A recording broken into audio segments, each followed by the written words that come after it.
সেগুলো লিপিবদ্ধ আছে জুলাই সনদের বইটার মধ্যে আপনারা যদি দেখেন। এখন অবলীলায় বলছে যে না সবটাই করতে হবে।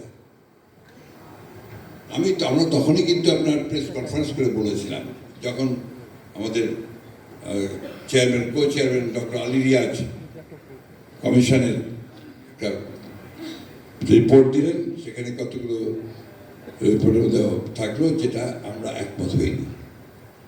এগুলো মনে হলো নাজেল হলো, শুধু নাজেল হলো না, বাংলাদেশকে আরো বিপদে ফেলার চেষ্টা করা হলো। যেমন আনুপাতিক হারে আপার চেম্বার হবে, এটা আমরা কখনোই কি করিনি।